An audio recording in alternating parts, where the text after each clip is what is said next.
This is Mary at the.meri.atelier, and I want to show you where I am, my progress on the weaving project. I'm working along with Lisa at Lisa My Eclectic Life. There is a link to her channel in the description box below. And she is doing a segment where she's demonstrating different weaving techniques. She did a weaving on a cardboard loom, and I joined where she's showing us how to do a frame loom weaving. And this is actually a canvas, an 18 by 24 canvas. And yeah, this is where I'm at. She's also shown, she does weaving on a regular weaving loom too, but she showed us last night of doing like a little small loom weaving. And yeah, I'm learning so much from her. Go check out her channel. Her most recent videos, she streams on Monday nights. Her most recent videos are on weaving. Now, I kind of want to talk about the piece that I'm doing. This is my very first weaving project ever. I did some of that little in and out weaving that you do on a loom using the little stretch knit things when I was in grade school, but that was more play. This is more of a weaving project itself. And I've learned a lot. Now, I am a beginner, so there are mistakes. And actually, I don't mind mistakes, but because those are where I'm learning. I'm learning. And if I wasn't learning, I'd be perfect, and perfect is boring. Your journey to perfect is not boring. So that's a whole nother story. But I want to talk about some of the things that I'm doing. This is actually going to be an art journal cover. I have no problem with the drawing and designing of it. This is more of a Art Nouveau, Art Deco type design. And I got exactly what I want on my cover on the drawing. Now, the drawing underneath is just ink on copy paper. And in weaving, they call this type of a design that you put behind your warp. The warp is the vertical threads going up and down here. They call that a cartoon. So my design is actually a cartoon. I think that's funny. It's a funny cartoon. But anyway, this is the front of the journal, and this is the spine, and this will be the back. Now, she taught us how to warp, different ways of warping. I just warped by weaving my thread along the canvas. This is an 18 by 24 canvas. Now, this is going to be very jiggly here on the back. The threads are not all nice and even on the back. Well, I wouldn't say they're all that even on the front now either, but they were at one time. But one thing that I've learned here, this side of my design are broad flat areas, especially the face. Now there's some detail going on in here and with her nose and maybe a little on the flowers, but for the most part, these are broad flat areas. Over here, I'm more detailed. Look at the lines I have in here, the little inner lines. The little petals are small. So we were discussing the space between the warping threads in her stream last night. And one thing I've learned by doing this project, that if I want this kind of detail, I'm going to have a closer warp. My threads are going to have to be closer together. I have 4 threads. I marked every 4th inch up here. I have 4 threads to an inch. Lisa has on her tree that she's doing, I think she has 8 threads to an inch. But to get this kind of detail, I would think I'd have to almost go 16 or 32 threads to an inch to get this kind of detail. So as I work on this, I will probably make these petals not so detailed, maybe flatten them out more flat, like maybe the chin area in here. I could probably achieve that on 4 threads to an inch, but I will not be able to achieve the detail that I want in here, and that's okay with me. I am really okay with it. I can embroidery on this after I get the weaving done. Let me put my needle. I actually went to Hobby Lobby and got a weaving needle. I'm going to check and see if I can get a longer one. I would prefer to have weaving needles of different lengths, and maybe I can find some. But that's a whole nother story. I really do like this area in here. I think I'm achieving a nice, now you're looking at it detailed. If you look at it from a distance, it's got a nice weave to it in here, but I'm learning. Now, Lisa was showing us last night a design where she worked from the bottom up with several different skeins of thread. I'm doing shapes, like I started out with this half of the spine. Then I decided I wanted to do my twining down here. I was practicing twining. This is actually practice in here. And then I decided I wanted this black line, this bottom black line is actual twining. I decided that I wanted my twining on my final piece to be the same as the same yarn that I'm using. I'm using Yarn Bee yarn from Hobby Lobby. And I actually found very similar colors.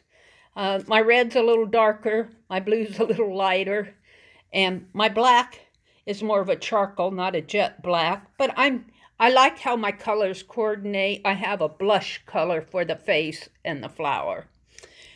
So, but I'm learning different things. First of all, I've learned that if I want, and you know, I've taped my threads down here. And, you know, my warp as I work in and out with it is going to get a little out of shape. And speaking of out of shape, I tend to have a tension here at the side. And you can see, look how, here's my 1/4 inch here. Look how I pulled it in here. Look at how I'm pulling it in. So my final journal cover may be a 1/2 inch shorter than what I have planned for. I'm okay with that. When I do my pages, I'll just cut them down to fit my journal cover. But if I wanted something exactly, this whole sheet is 11 by 17. By the time I get done with this, it'll probably be, well, depending on how high up and how low down I go, more like 11 by 16, because I'll probably, or even by 15.5 or 16.5, I'll probably have about a 1/4 inch, depending. But that's because I've been pulling it tight. When I turn my corners, I tend to have a tight tension here to where I pull my corners in as I'm weaving. And I've done the same thing over here. Look at this gap. Look at that gap. Now this gap, I'm going to discuss this maybe with Lisa, but I think I can put an extra warp thread in here and just work it in. And this is taped down. I'll tie my warp thread all around my canvas like these are. They'll go front to back and it'll be taped down. And I think I can work the warp thread in the twining. And I don't have my twining done up here yet. Twining is a new term to me. Twining. T-W-I-N, not whining, twining, T-W-I-N-I-N-G. And that is what we're doing down here. This is my practice. And it's kind of a twisted thread technique around the warp threads. And it's more like a hem stitch. And that's what I've done up here. It can fall off of your warp threads, but the same is, it isn't going to lock your threads in there. Your threads you want to tie off when you pull it off, but that's a whole nother story that I'll probably learn something there too. And then the other thing that I'm learning is right in here, look, in here. Now she has cautioned us where we're joining areas in here that if we don't do a connector between this space and this space in here and this space, that we'll have a buttonhole. So I have learned enough to connect these. I'm pulling this dark thread through the last stitch, like one of these last stitches here. Let's say I'm working on this top row and I'm weaving this very last thread up here. I'll pull that through that last stitch. And she shows another way in her stream where she will twist the two threads. I can't do it with one hand, but she twists the two threads together, which is essentially the same thing that I'm doing, except for this thread is already woven in. So, but I'm working on neatness. I wouldn't say this is the neatest area in here, but I'm learning. And just to get rid of the buttonhole is a success for me. But see, I've pulled tight here and I've gotten looser up here. So I'm learning on my tension, and I want these end threads. Actually, when I get done, I will probably stitch a piece across here, a fabric piece, just for my own taste. So this row here may not even show, but it's a lot thinner than what I intended this to be. It's going to be short by probably about a ½ inch. And it'll probably be short by the time I get over here and weave this. I'll probably be pulling that in a ½ inch too. And, you know, I probably could get these threads in here, but it's going to be an awful long weave if I try to put a weave in there. And I think I'm just going to try to work in an extra warp thread there. So the primary things that I'm working on, I think I've learned my twining. I have success there. And I understand that I need more warp threads for a more detailed design. I've gotten rid of these two vertical lines. I'm just going to weave a solid area all the way up here because I don't have any vertical lines over here. So this side will match this side in that respect. But I'm doing the horizontal lines here because they're easy to weave. And I'm practicing my connections. I don't know if I'm going to be able to achieve a curve here. I don't think I have enough warp threads to do that. If I don't, I'll get rid of these black lines and just weave clear on over to, I want to keep her hair. This is the hair behind her head, that black area under her chin. I don't know if I'm going to get the detail on her face with these few warp threads. Even if I put another one in there. So her face may be more of a round shape by the time I'm done, more like that. But here's the thing, I'm learning, and I'm learning why. And then I'm working on keeping these areas a little bit more even. I didn't do too bad on here, and I will be doing some connections. And that's the other thing I'm working on is the connecting spaces. This is not the best weaving in there. But you know what? If you look at it from a distance, if I pull back and look at it from a distance, unless you're really studying this, and if I were a textile design teacher, I would be saying the same thing that I'm to a student that I'm saying to myself. This is a self-critique. These are things that I'm seeing, knowing that I'm a beginner, knowing that this is my first piece. What am I learning? I'm asking myself, what do I like about it? What do I not like? What do I want to work on? What do I want to improve on? And I would encourage anyone watching this to do the same thing on their art, whether you're doing art journaling, whether you're doing a painting or a watercolor. If you're doing it just for fun, you don't have to sit and critique yourself. But if you're doing it to learn and to study your designs and to progress and grow, I would encourage you to do self-critiques.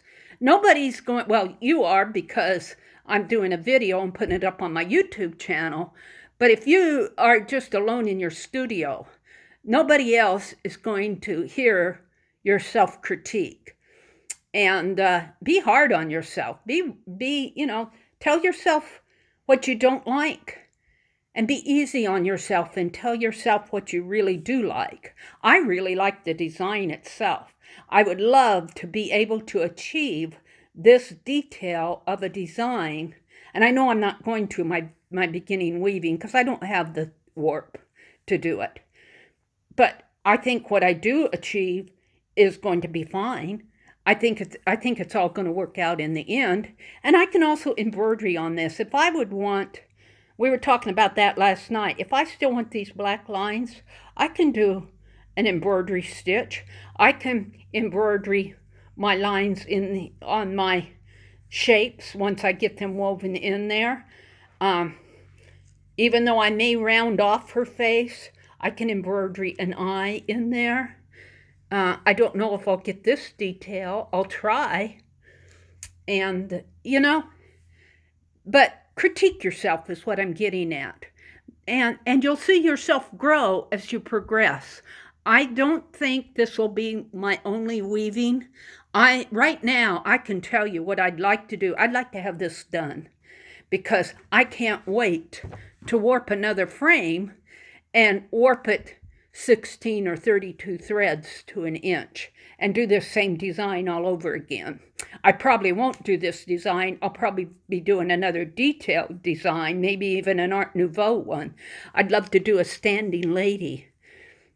I think that would be fun. I will probably not do a tapestry. I tend to like doing art journaling. And this cartoon here, I'll probably take it out and put it in my journal after I get my journal cover finished. So I hope you've enjoyed this self-critique and my progress so far. As I look at this from a distance of what I've accomplished here, I'm happy with it. I am not unhappy with it, even with the little things that I'm learning. I think it's going to work out just fine. So take a look at Lisa at My Eclectic Life. Check out her link in the description box below. Look at her weaving videos. She's good at explaining things. So thank you for watching, and I'll see you in the next progress video on this. Bye for now.